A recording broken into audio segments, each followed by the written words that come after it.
I want to ask you a question.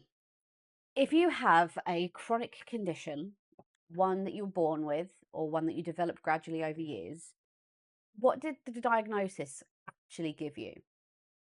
Not emotionally, practically. Because for me, the answer is almost nothing. The treatments were always symptomatic. They were managing the symptoms long before anyone had a name to put to them. The diagnosis didn't unlock a cure because there isn't one, doesn't change my prognosis, doesn't alter the daily reality of living in this body. What it gave me is a word. And for some people, that word becomes everything. There's a whole ecosystem built around the diagnosis as a price of admission. Support groups online communities, entire corners of TikTok where people arrive with a list of symptoms and a suspicion and leave with an identity.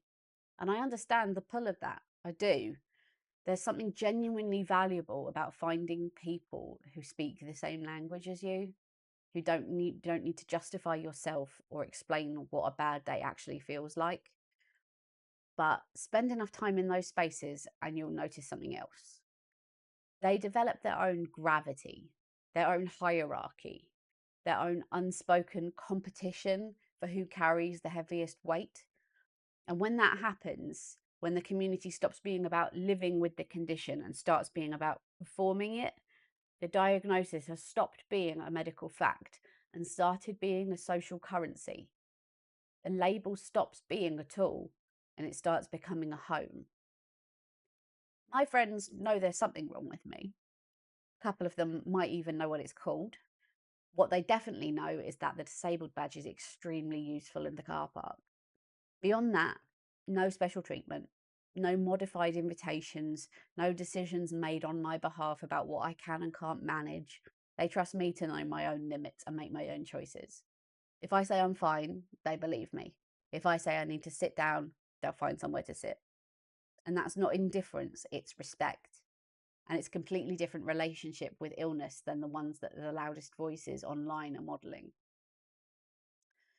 The content that bothers me, and I want to be precise about why it bothers me, because it's not as simple as a disagreement.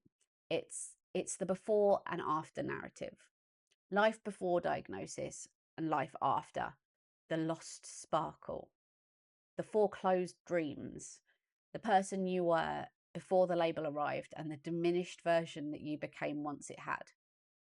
And for some conditions, for some people, that narrative is real, and I'm not dismissing it. But for EDS, you were born with it. There is no before. The diagnosis didn't change your connective tissue, didn't alter your autonomic nervous system, and it didn't rewrite your prospects or you restructure your brain chemistry. It gave you a word for something that was already there, already shaping your life, already the water you were swimming in. So when someone builds their entire identity around the moment they received that word, when the diagnosis becomes the hinge that their whole story swings on, the reason the before was bright and the after is small. They're not describing medical reality. They're writing themselves into a box. A few weeks ago, I was sitting in the hospital waiting room. I was there for my RFA procedure. If you've seen episode 3, you'll know about that. And sitting next to me was a woman waiting to have the same thing, same condition, same procedure, same language. And the conversation was one of the most cathartic I've ever had.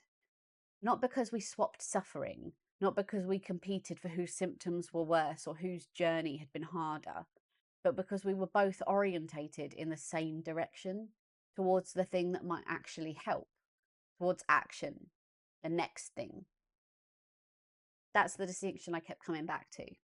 Not sick versus healthy, not diagnosed versus undiagnosed, orientated towards life or oriented towards the label. We were sitting in the same waiting room, same condition, same history, completely different relationship with what that meant. The diagnosis is a starting point. It is a piece of information, a word that opens up a certain conversation and unlocks certain treatments. And yes, certain car parking spaces. It's useful. It's not nothing, but it's not a personality. It's not your destiny.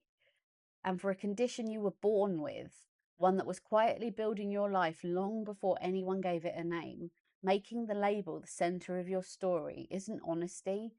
It's just a smaller life with a medical explanation attached. The diagnosis didn't build that cage, but some people let that be the lot built anyway.